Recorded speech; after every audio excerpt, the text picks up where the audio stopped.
Okay, good evening. My name is Rob Mellon, and I am running to serve in the United States Congress. And that's what this election is about, service. Let me tell you a little bit about who I am. I was taught from a young age that service to others is the noblest calling. I've dedicated my life to service. I've served my country as a soldier in the United States Army in the 10th Mountain Division and overseas in the 2nd Infantry Division. And I continue serving today, a captain in the Army Reserves, as the commander of the Drill Sergeant Unit in Quincy. I also serve young people as a high school history teacher, and I'm very proud to be part of shaping America's future. I am a man of faith, a husband, a father, and as of last week, a grandfather. My faith and my family are important to me, so I continue my servant leadership at home. Now let's talk about my opponent and his backers. Mr. LaHood has a record in the state Senate of voting against education, voting against the working men and women of Illinois time and time again, voting against things that would advance the middle class. He has set his priorities. Like Aaron Schock, he spends nearly all of his time raising money. But don't you think that the cronies and the special interest expect something from that money? So that's what this election is in a nutshell, a clear choice between Darin LaHood and the special interest and me, a man who has dedicated his life to serving others. And I'm asking for your vote because I want to be your voice and I want to serve you, the real people of Illinois. Thank you. Senator LaHood. Thank you. Thank you for the opportunity to be here tonight. I'm proud to be the nominee for the Republican Party for the 18th Congressional District. And you know, when I think about being the nominee for this district, I think about people in this district. And over the last 5 months, I've traveled around, and people that live in this district are people that work hard, people that play by the rules, people that have a strong faith in God, people that love their community, but they're not real happy with their government. And my wife and I, we're lucky to have 3 young sons. They're 13, 11, and 8, and we're raising our children in Central Illinois because Central Illinois is our home. And those values that I mentioned that make Central Illinois the unique place it is and why we're raising our children here, I think about the future. I think about the future of our 3 kids. And right now there's a real disconnect between what goes on in Washington, D.C., or what doesn't go on in the rest of the country. I'm proud of my record in the Illinois State Senate over the last 4.5 years. And the issues that I've advocated on behalf of, whether it's fiscal responsibility, whether it's ethics and transparency, whether it's trying to turn around the business climate here in Illinois. I also think about the future of this country and how we can make things better for people. I spent 10 years as a state and federal prosecutor. I'm proud of my work as a prosecutor, helping victims all across the state of Illinois and at the federal level. My work as a state senator on behalf of those issues, my work as a prosecutor, that's who I am. I'm a strong practicing Catholic. My faith is a big part of who I am. My family and my faith are what have driven me in public service, my private life, and what I hope will drive me if I'm fortunate enough to get elected in the election on September 10th. Thank you. Looks like the first question comes to me. I'll send it to Senator LaHood. And it was written down here before Mr. Mellon brought this up in his opening. But through the end of June, and I may have a lowball number here, but Senator LaHood, you've raised more than $1 million in the race. And Mr. Mellon had raised something, I believe, less than $15,000. I know he is, and he can correct it. Less than $15,000 and had pledged not to raise $150,000, but there we go. What do these numbers indicate, and should there be any changes in the laws concerning fundraising? Well, I'm just saying I'm proud of the election that the campaign we've run and the election we ran in the primary. We had a spirited race in the Republican primary against 2 opponents, and proud of the support I had from all over this congressional district. I got support from all 19 counties. In my time in the state Senate, I had very good fundraising numbers there because of the things I advocated for. Most of my donations came in small donations, but I'm proud of that support and the work that we've been able to do in the state Senate and in this congressional race. You know, the worst part about this job is raising money, but arguably it's one of the most important things. When you have 3 media markets in this congressional district, it's 19 counties, you know, goes from Peoria to Bloomington-Normal to Springfield to Jacksonville to Quincy. The one thing that I would say and that I've advocated on behalf of is more transparency. We should have a system where you can Google any particular candidate and find out where their money came from, who was the donor. We should have lots more transparency. I'm 100% supportive of that in this process. Transparency and openness in terms of where you get money from. Mr. Mellon. You know, I don't think I'm overstating it when I say that I think our democracy is in real peril. I really do. You know, the amounts of money that are flowing into congressional campaigns are absolutely obscene. You know, Mr. LaHood was able to raise $250,000 in the first 3 days after he announced. I think people are sick and tired of it because they know that money comes with strings and attachments. He's in a position right now where he receives so many donations from different groups that he can't be objective anymore without turning over his shoulder. And I think that's why, you know, if you look at the country, for example, people like Bernie Sanders and Donald Trump, they appeal to people because they come without strings attached. And I think that's what people are you know, thirsting for, actually. You know, they're fed up with the money in politics. They really are. They see the partisanship and the obstruction, and it goes back actually to these gerrymandered districts, and the 18th, of course, is one of the worst in the entire country. And what they do in this circumstance is they get someone who is almost a slam dunk with the name recognition and so forth, $1.5 million in a gerrymandered district, and then it becomes like this money-making scheme, and they just funnel money into it. I mean, I've raised $10,000. That's what I've raised. I mean, as fundraisers every single day. When's enough? Seriously. He doesn't need $1.5 million to get out the word. I mean, I've done it on $10,000. You know, Congress has also written and rolled back the rules. They've made slush funds legal. You know, that has to change. Next question to Mr. Mellon on immigration. What would be your preferred method for securing our southern border and dealing with the millions of undocumented workers who are already in this country, and how would you pay for it?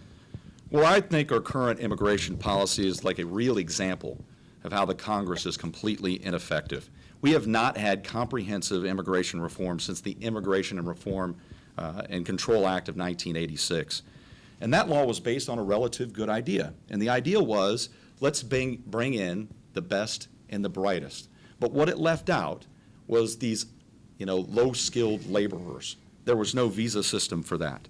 Coupled with the fact that the border has been leaking like a sieve for decades, that's resulted in millions of undocumented individuals coming into the country. You know, deportation, court costs, walls, drones, these are all very expensive. And it's not the most effective way to deal with the problem.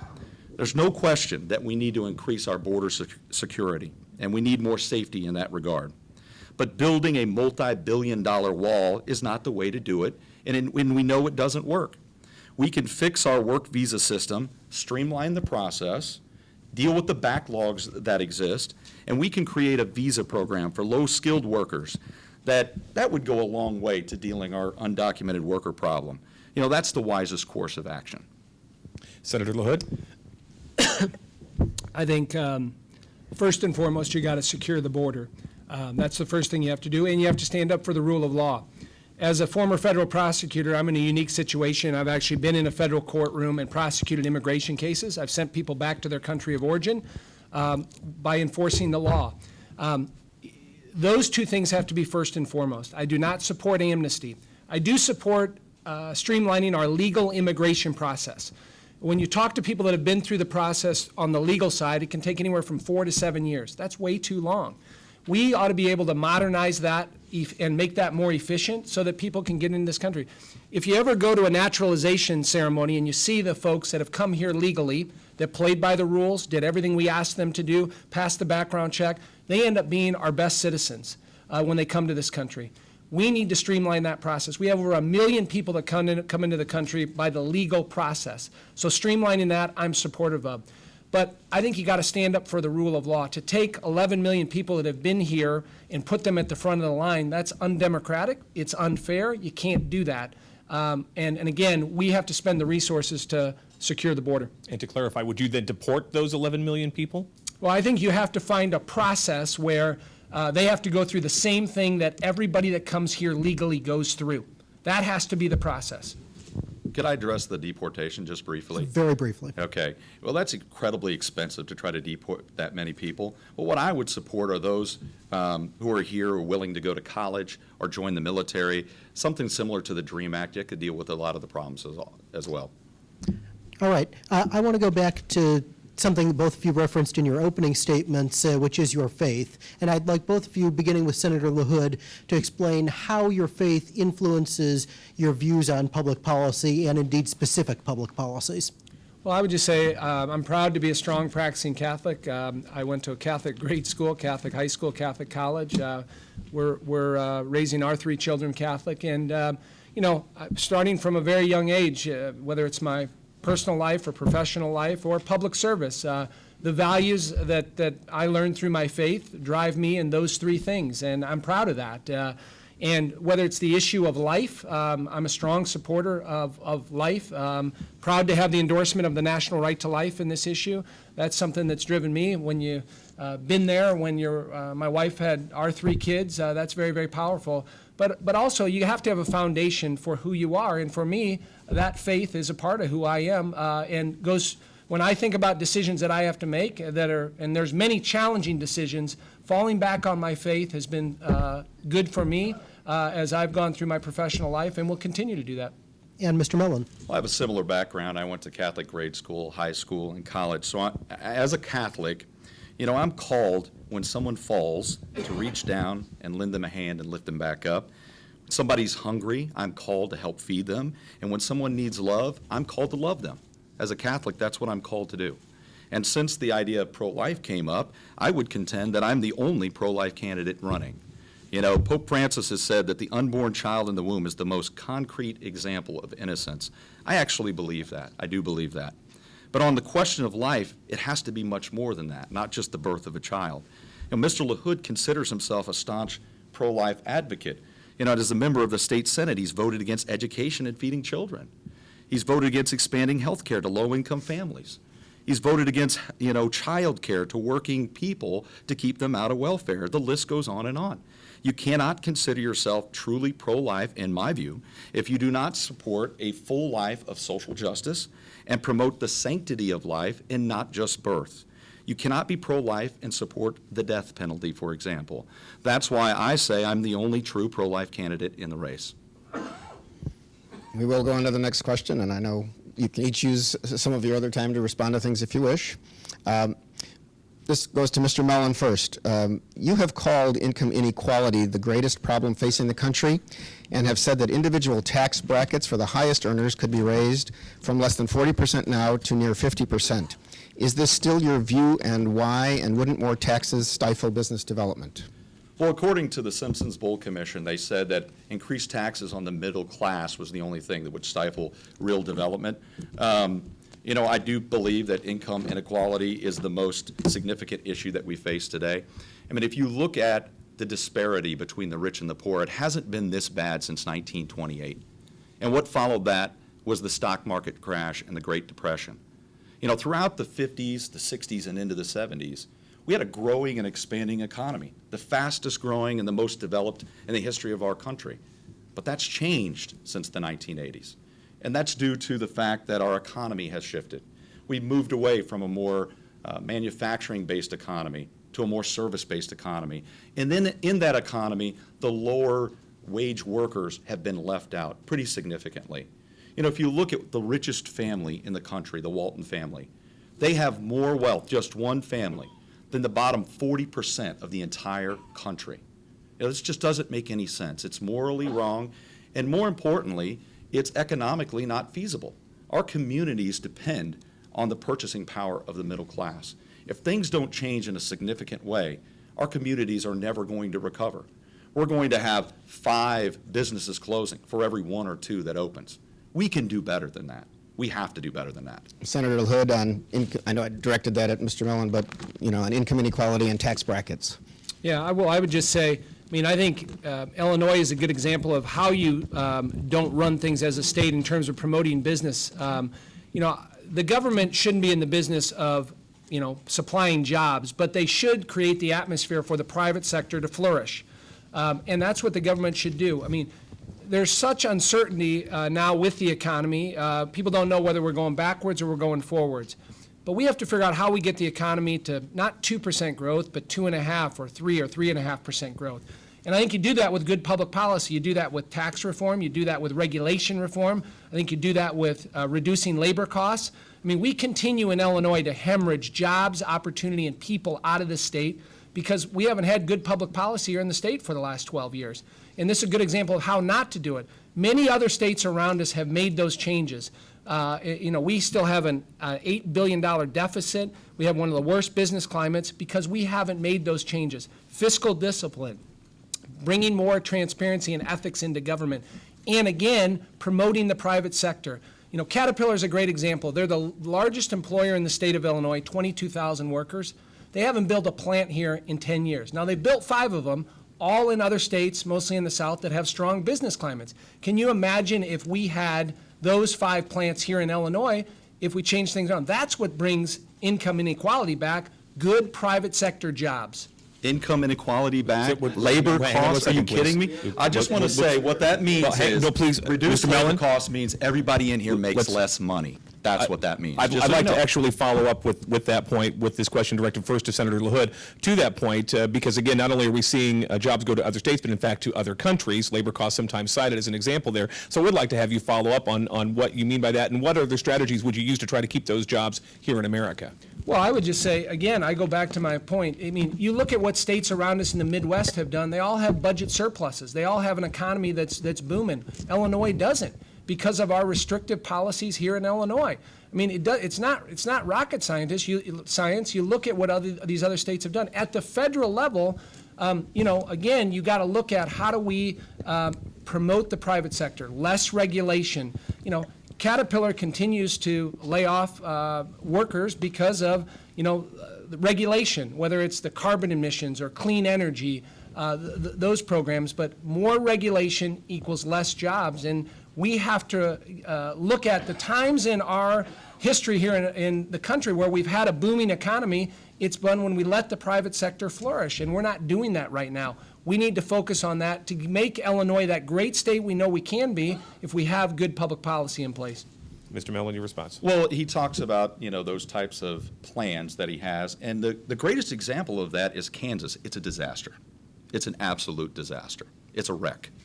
You know, and I just want to reiterate, low labor costs means everyone in here makes less money, unless you're a millionaire. Are there any millionaires in here? I hope you're doing well, but lower labor costs, that's exactly what it means. How an average person would vote for that, I have no idea. I don't have the foggiest clue. But I can tell you that I am the only person who's submitted a jobs plan. I have an infrastructure plan. We're $1 trillion deficit in the infrastructure by 2020. That's not my numbers, by the way. We do need to help the states out. We can do that. We need a veterans plan to put veterans back to work. You know, we need tax breaks for small business, increase those. I definitely believe in that entirely. Small business investments. Let's give some technology investments to local business to make them a regional business, and then maybe even a national or an international business. And then onshoring. You know, and this is not a Democratic ideal, but we need to get that $2 trillion that's parked in banks in the Cayman Islands and other places. We need to repatriate that money. And I think if they meet certain criteria, hire veterans, and do the right things, we can significantly lower the corporate tax rate, and they can invest that money right here. But I want to reiterate, and I want to make it very clear, lower labor cost, whether it comes from Governor Rauner or Senator LaHood, means you all make less. That's exactly what it means, and that does nothing for income inequality. Okay, I want to continue onward talking about overall national fiscal health. 2/3 of the federal government spending is accounted for by entitlement programs, whether that's Social Security, Medicare, et cetera. Focusing on just one element of that, Medicare, what reforms would you favor, and are there any that are for you off the table? Beginning with Mr. Mellon. Well, for me, I think the Medicare program and the Social Security program combined together give seniors the protections in their life that was lacking before. Sometimes we forget our own history. And if we look back to the Great Depression, for example, more than 50% of our seniors were living in poverty.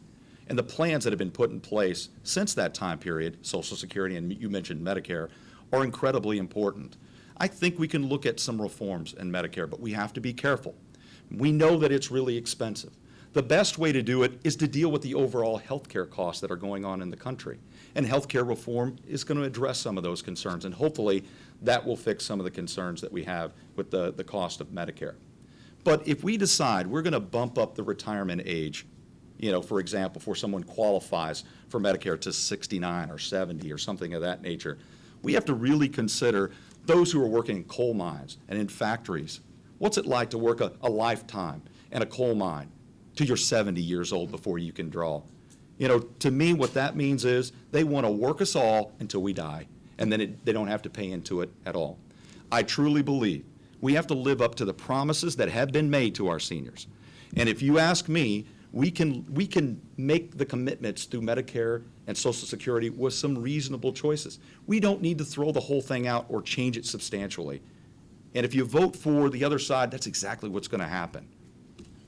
All right, Senator LaHood. I mean, the reality is we're $18 trillion in debt and growing. We're almost close to $19 trillion in debt. 20 cents on the dollar we pay to the Chinese. So you mentioned it, 2/3 of our budget is tied up in entitlements. So, I mean, it's clear we have to look at how do we make government more effective, efficient, and accountable to taxpayers.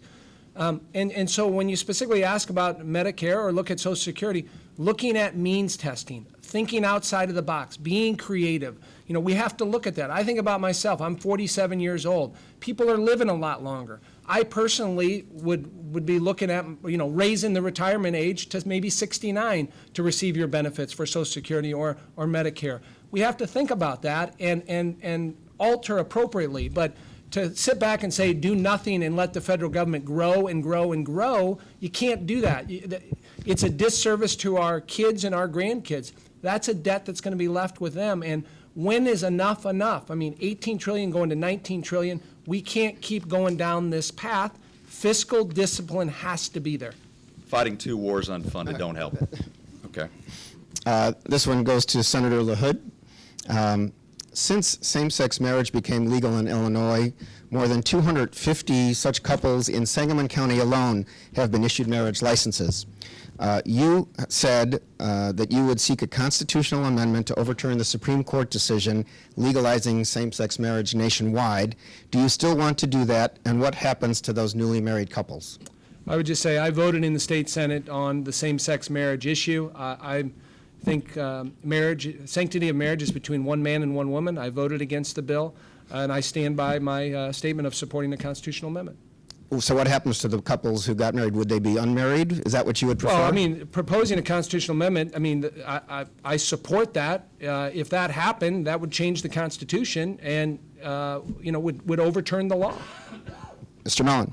I didn't know he was so readily willing to change the Constitution. But, you know, marriage equality to me is about fundamental fairness. No one should be discriminated against because of sexual orientation. You know, I support the King versus Burwell ruling, which establishes that every state must permit same-sex marriage, and states must recognize marriage performed elsewhere. The court has already ruled on this. Mr. LaHood has said in the past it's a state rights issue. It's ruled on. It's not a states' rights issue because the 14th Amendment requires states to protect individual liberties and protect against discrimination as well. That's what this is about. You know, if you look at the Lawrence versus Kansas case in 2003, that decided that people are entitled to basic respect and protection of their private lives. Libertarians used to be for that. I don't know what happened. You know, marriage has actually been redefined several times. We know this because in 1976, in the Loving versus Virginia case, the Supreme Court had to strike down laws that criminalized mixed-race marriages. So this isn't a case of definition of marriage either. Finally, nowhere in the King versus Burwell ruling does it mandate churches or force them to recognize same-sex marriage. I would never, you know, support that myself. This has nothing to do with religious freedom. This has to do with two people loving themselves, loving each other, and living their lives as they see fit. I have no problem with that. The next question is first to Rob Mellon. The U.S. reestablished diplomatic relations with Cuba and opened an embassy there this summer for the first time in more than half a century. Is it time to end the trade embargo against Cuba? Well, I have a unique perspective on this because I think we actually talked about this when we had a discussion. My first job in the Army was radio voice intercept, and my focus was actually on Cuba and Colombia. And what I thought from that time period was we had a failed policy. It wasn't working. It didn't do anything about removing the Castro regime in any way.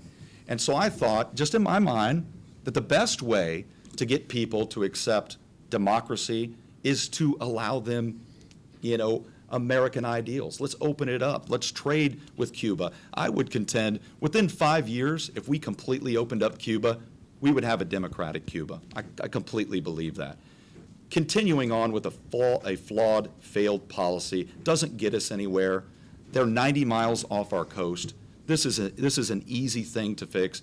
We have relations with other nations that do similar things, that are just as bad, and we have better relations than we do with a nation that's 90 miles off our coast. We can fix this, and it's for the people of Cuba, most importantly, because I think if we open up Cuba, we'll have a democratic Cuba. Senator LaHood. I support opening up relations with Cuba. I think it makes sense from a agriculture standpoint. It makes sense from a economic standpoint, and so I'm supportive of the reestablishing diplomatic relationship with Cuba. And when I think about agriculture is the #1 industry in this district. And our farmers produce the best products anywhere in the world, whether it's corn or soybeans or lots of other products. And having a new market like Cuba, I think, benefits folks here in this district. It's jobs, it's opportunity. And so I think it's good public policy to open up those relations with Cuba and to establish, American ideals and to build on their democracy there. It's not perfect by any means. They've had a history of human rights violations. But I think using economics and capitalism to bring them along is a positive thing, and I would support it. So we agree on something? So is that it tonight? We've got one. Okay. Senator, as you've noted before several times, you are a 10th Amendment kind of guy. You strongly believe in states' rights. I'm curious, first with you and then with Mr. Mellon, should the federal government act to enforce anti-marijuana laws in states that have legalized either marijuana wholesale or medical marijuana?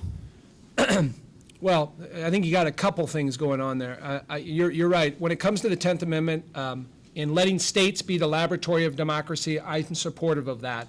I think the federal government should be very, very limited. Securing borders, protecting our national security, those are two things. And looking at states as the laboratory of democracy. I may not like what Colorado does with medical marijuana or Texas does with same-sex marriage or whatever the issue is, but letting states be the laboratory of democracy I think is important here.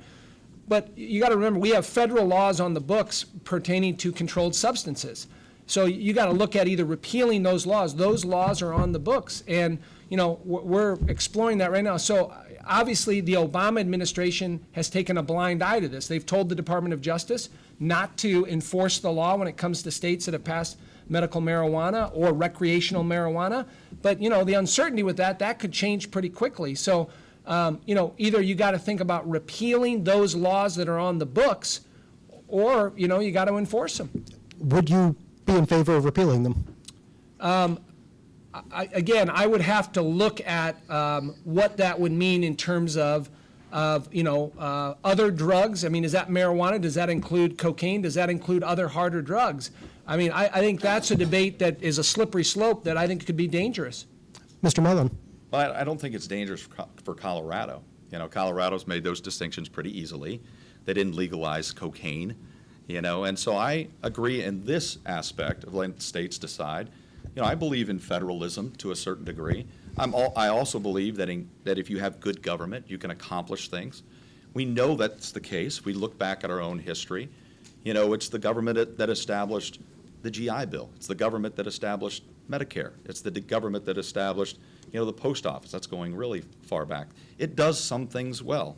And where it doesn't work well, as a progressive, I would never be for that. I'm for things that move us collectively forward as a nation.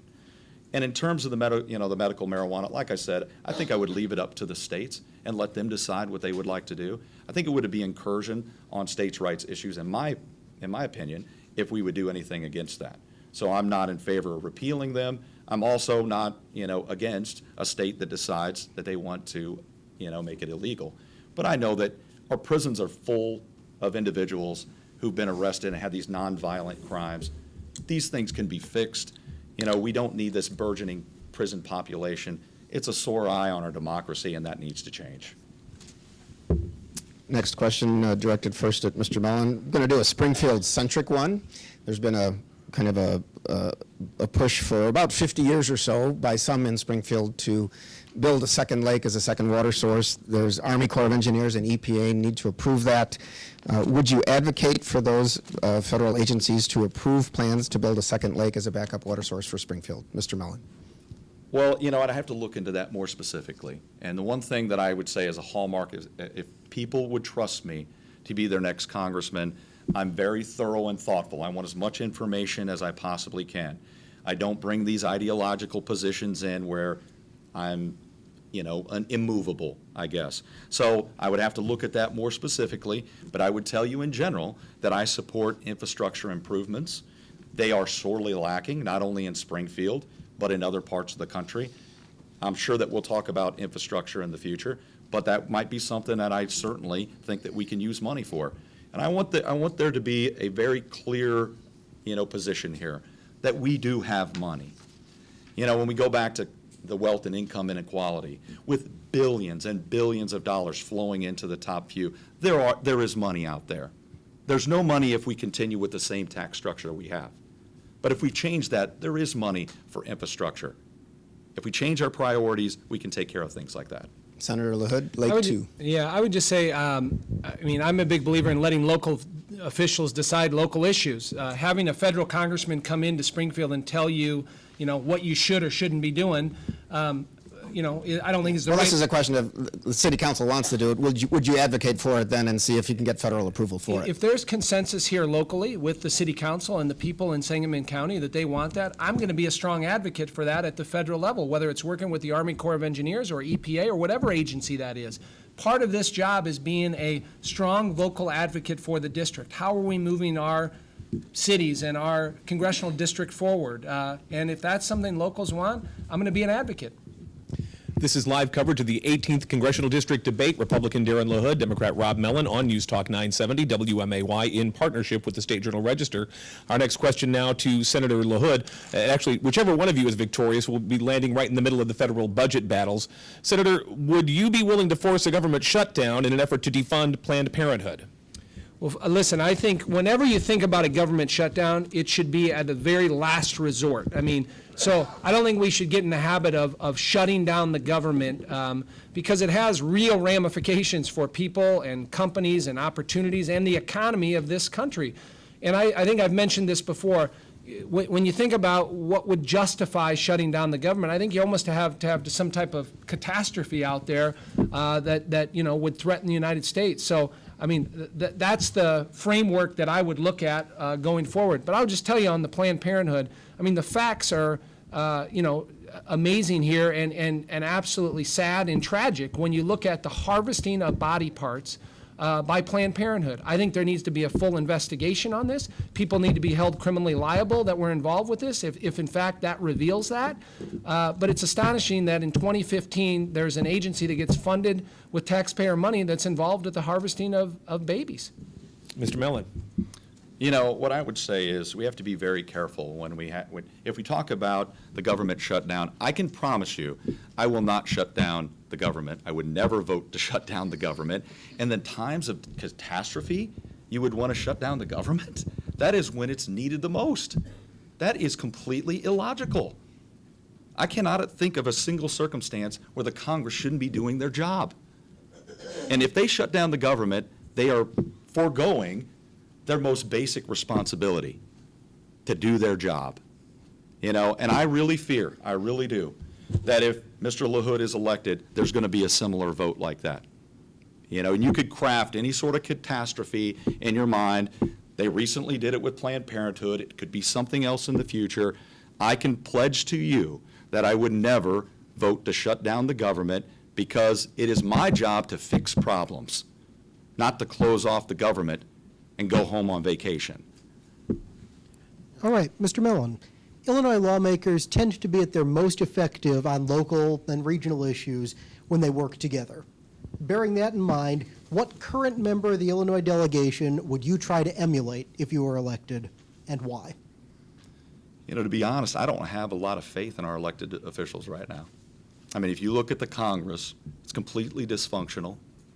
It's the worst Congress we've had statistically in the history of the country. They cannot do the most basic things. If you look at the appropriation bills that are currently sitting and waiting for them after they get back from break, it's astonishing. It really is. And for me, I think it actually goes back to the money in politics. I'm sorry I can't answer your question very well, but I just don't have a lot of faith in our elected officials right now. I think we need fundamental, real change. We need individuals who are not tied down by special interest and all of these campaign contributions. So no matter what they vote on, they got to turn around and check. We need real autonomy, and we need real leadership. And to me, like I said, I'm very sorry I can't answer that question specifically, but I just think we need real change in this country. Senator LaHood, who in the delegation is doing well. Well, I would say that there's a number of members of the delegation that have been strong advocates for Illinois and worked very, very hard, whether it's John Shimkus in Southern Illinois, who's been the dean of the Illinois delegation. Congressman Shimkus, I think, has been a strong vocal advocate for his district, for agriculture, for improving the economy, and for energy independence. I think he's had a strong record on that. I know Congressman Peter Roskam up in the Chicago areas, again, had a strong record when it comes to, growing the economy, getting our economy back on track. Congressman Dan Lipinski is another one. He was a Democrat. His advocacy for transportation policy, he's been at the forefront, working in a bipartisan manner in terms of reauthorization of the 6-year transportation bill. I think there's been a lot of bipartisanship on his side on trying to work on those issues. Establishment. Next question to Senator LaHood, as long as you brought up Congressman Shimkus. The reason he's been there so long is because he kind of decided against keeping his pledge to self-limit his term. You are for term limits. I'd like you to explain if you will self-impose and for how long and why you are for term limits, given that some people think that if, it's always new members that lobbyists will kind of run the show. Yeah, well, I'll just tell you, before it was popular, one of the first bills I introduced in the state Senate was term limits for state legislators 4.5 years ago, and I didn't make very many of my colleagues very happy with that. But when you look at other states that have implemented term limits, whether it's Michigan, Ohio, Missouri, it's brought new young people into the system. Nobody ever thought career politicians should serve there for 42 years and 40 years and 44 years like we have in the state Senate and other state legislators. So just seeing that caused me to do that. The other thing is, we are 70% of our legislature, this is their full-time job. It used to be a part-time job where you came to Springfield for a month and a half, you were a teacher or a businessman or a farmer. It's got way out of hand. And we're the third highest paid legislature in the country. So at the federal level, I believe strongly that there's a period of time where you don't become a career politician, but you can go and be an effective. And I said somewhere between 4 and 8 terms is the appropriate amount of time where you can do that, where you can go out there and not be a career politician, be effective for your district, be a strong vocal advocate, and come back home. So would you limit yourself to 16 years? I would limit myself between 4 and 8 terms, yes. Mr. Mellon. Okay, between 4 and 8 terms. I agree in part. I think it's a perfect time to have someone from the outside who's not tied to the establishment, doesn't have political experience, because what is that experience? Going out raising money constantly? That's their full-time job, raising money. What I would like to do is give Mr. LaHood that opportunity to go back to the state Senate and resubmit that bill. I would support him as a congressman if he did that. My concern is in the way that the system currently works with the gerrymandered districts and the amount of money in politics. That's what's driving these career politicians more than anything else.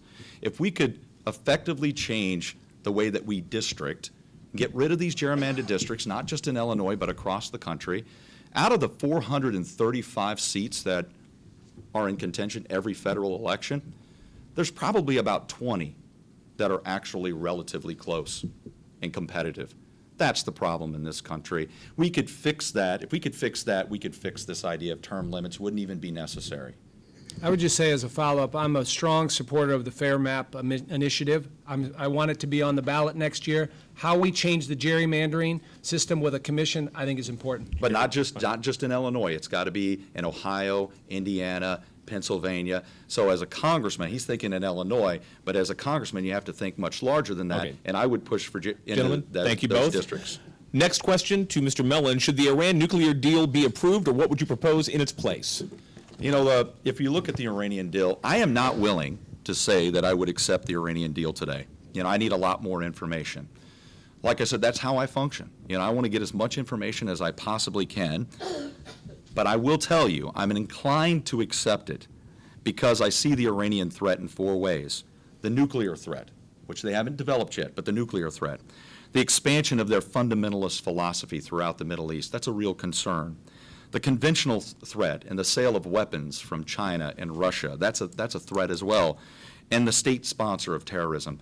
All of those things are really important. But the number one thing for me, the absolute paramount thing for me, is the nuclear situation. We cannot allow the Iranians to get a nuclear weapon.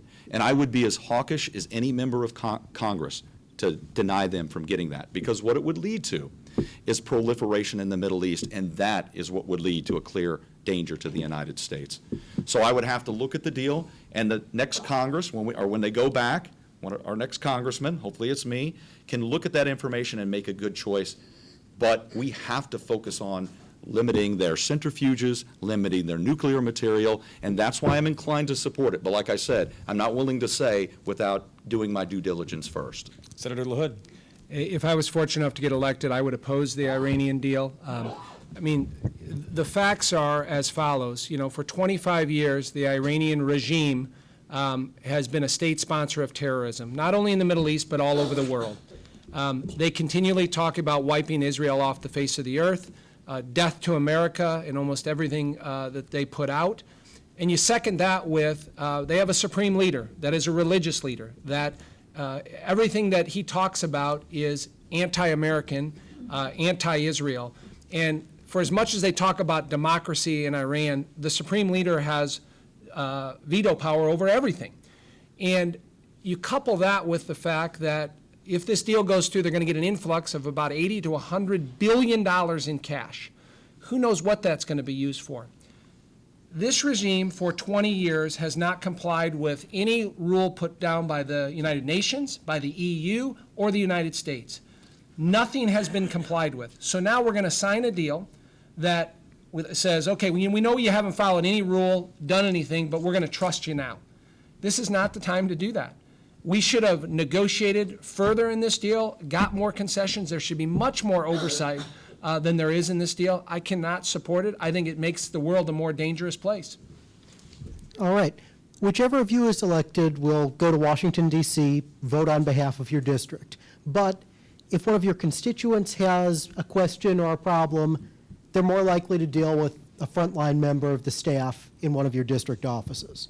With that in mind, are you satisfied with the current setup, including the location in this vast district of those district offices? And what, if anything, would you push your staff, if elected, to focus on better? Well, I think first and foremost, if I was fortunate enough to get elected, I think you got to look at the budget and what taxpayer money is coming into the office and how you spread that around. But clearly, it's a large district. There's lots of needs in this district, whether it's in Quincy, whether it's in Bloomington Normal, Springfield, or Peoria. And looking at how you can best serve the constituents. Constituent service is a vital part of this district. When you call up your member of Congress and maybe you're a veteran and you have an issue, or you have a Social Security issue, or maybe you're a small business person that has a regulatory issue, having good constituent service, helping people navigate through the maze of the federal government or state government, that has to be first and foremost. I've had a strong record in the state Senate when it comes to constituent service. I'll continue that if I'm fortunate enough to get elected. But clearly, I think you need to broaden beyond what is there right now and look at having a presence in the Quincy area, having a presence in Bloomington Normal, and continuing one here in Springfield. But it's all going to be based on the budget that you're allowed, how much money has been spent, and you're coming in on to fill out the rest of a term, so you have to look at that too. Good constituent service has to be a part of that, and having good staff that follow the rules, that are compliant with campaign rules and the legislative rules that are in place. Ethics and transparency has to be first and foremost. Again, I've had a strong record of that in the state Senate.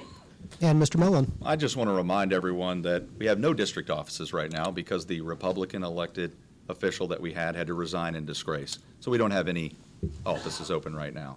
I do agree that it's a very large district, and I would do everything I could. I'm used to working on a shoestring budget. I mean, I've lived my whole life like that. I mean, it's tough. And so I could use that budget to expand out. I would even think about doing something more mobile, have something that can go from community to community, in the sense of maybe I could use those resources to buy some sort of a van or a bus, and I can go to those communities directly. It's the most important thing to me because, like I said in the beginning, it's about service to me. Since I haven't been tied to raising money this entire time, when I get into office, I can spend all of my time on community service and constituent service. That's the real value. You know, the Congress, as it sits today, they spend half of their time, more than half of their time, raising money. What time do they have for the average person?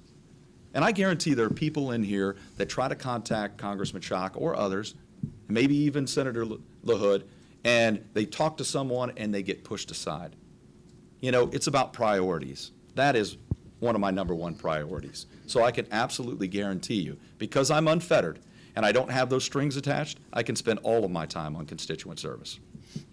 Just for the record, I think the clerk of the House has tried to keep Congressman Schock's offices open at least some hours so that people can Who's call running it? and get referred. Well, Who's their congressman? they've continued to pay the staff. They don't have a congressman, Okay, you're right. okay.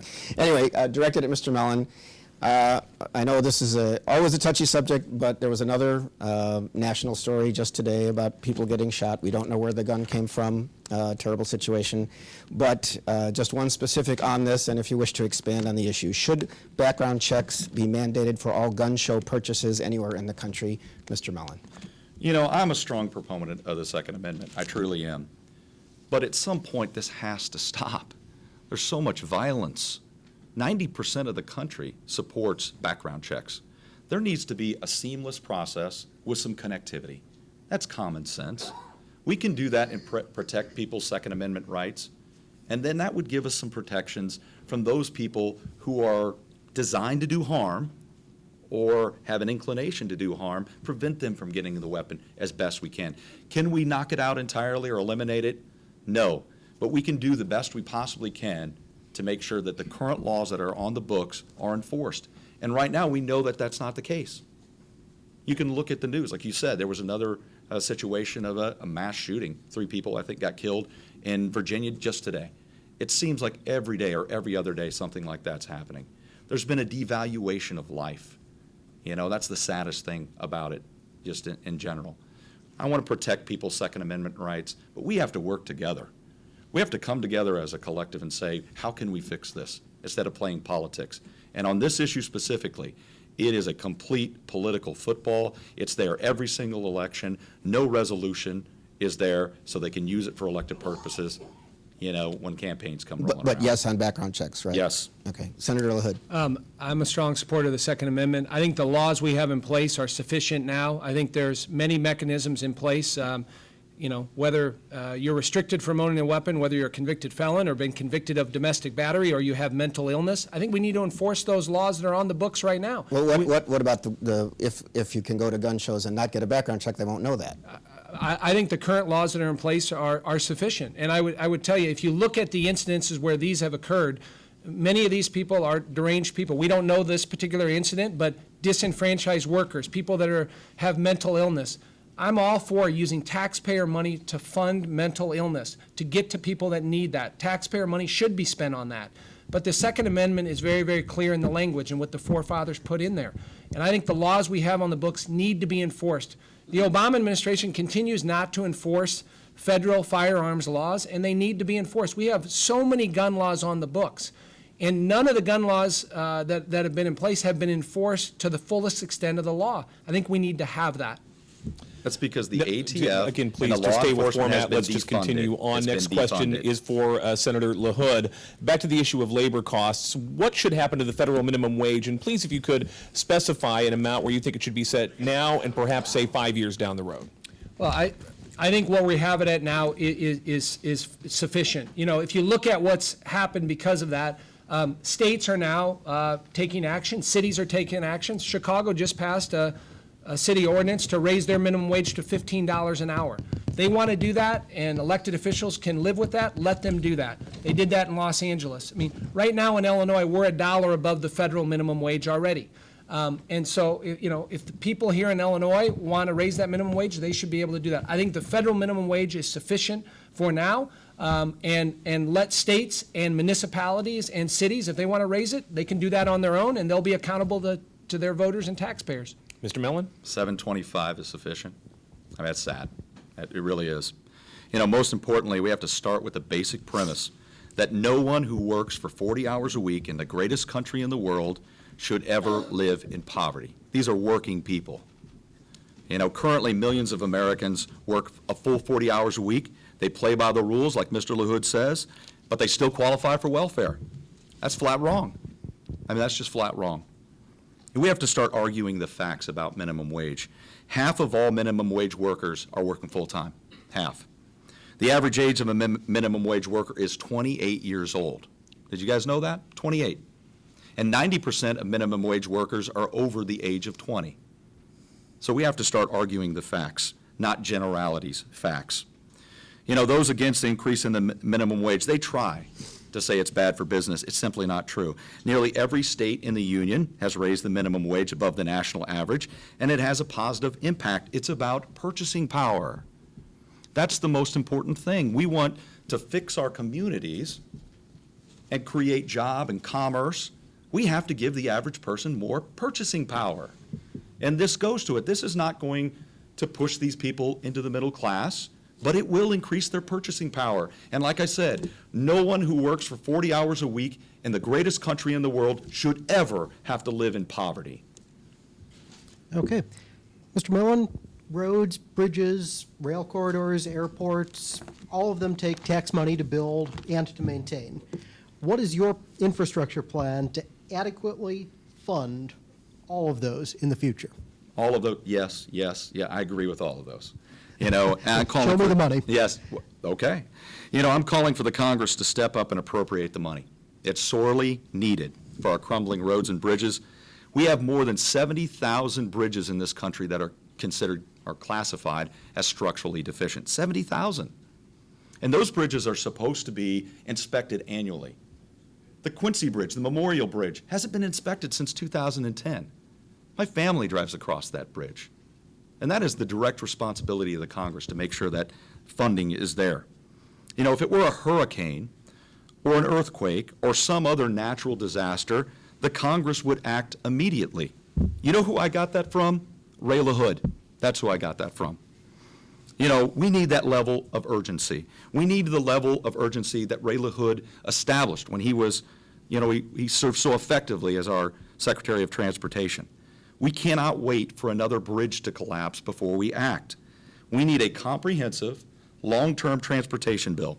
The American Society of Civil Engineers said by 2020, we're going to have a $1 trillion deficit in infrastructure. So we know what the deficiencies are. We know what it will cost, and I actually have a plan to do it, but I'm out of time. Senator LaHood. Well, obviously, funding of transportation has to be first and foremost, but figuring out how to pay for it is important. Again, I go back to, I wish we had an $18 trillion surplus in this country. I mean, I wish that's where we're at. We're not. The reality is we're $18 trillion in debt. So are taxpayers willing to spend more money? They want more tax increases to do that.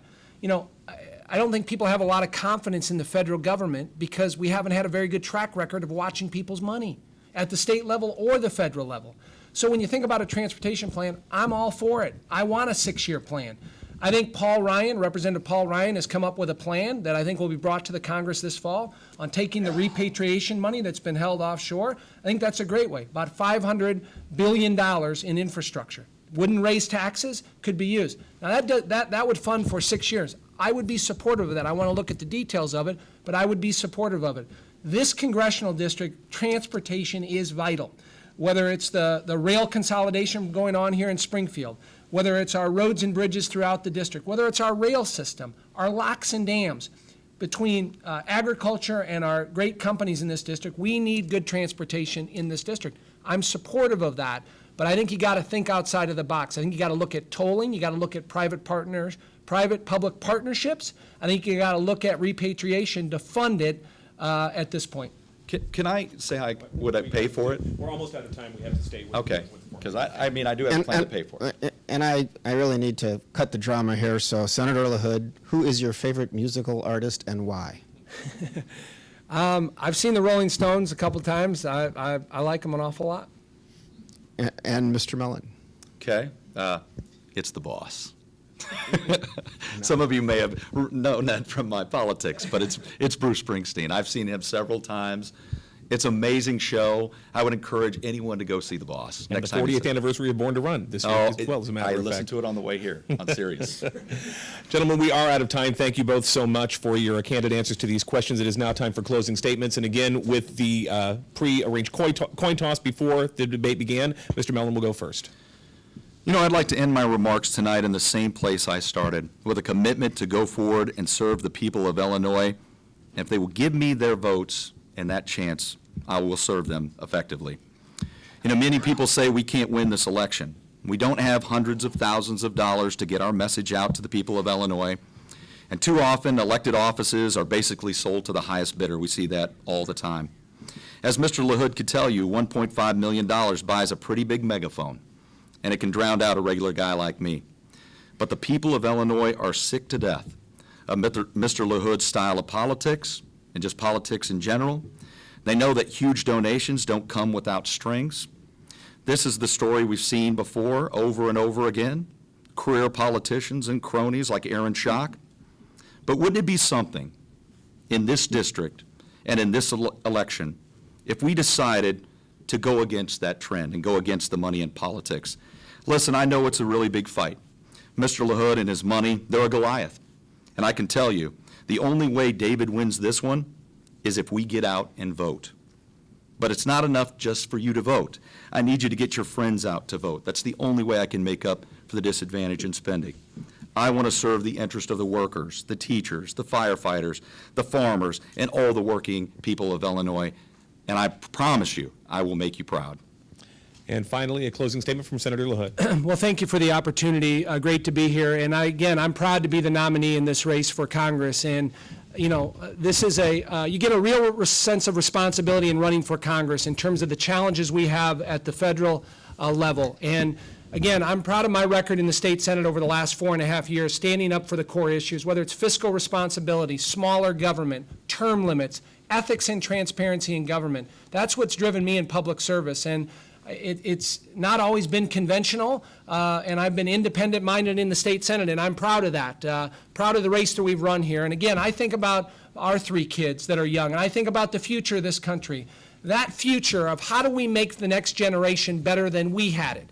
That's what's been the dream for this country. And I think about my great-great-grandfather that came over on a boat through Ellis Island and didn't speak any English, wasn't looking for a handout, but they relied on family and faith, like so many other Americans have done over the last 200 years. That's what makes America great. It's not more government, it's that self-reliance. It's relying on less government and people pulling themselves up by their bootstraps, which makes America great. We're founded on faith, we're founded on work, we're founded on responsibility, and I've been a strong advocate for those values, and I look forward to working very hard over the next 2 weeks here to earn your vote in this race, and I'm asking for your vote tonight to proudly represent you in Washington, D.C. Thank you. And please join me in thanking both candidates for their participation in the debate tonight.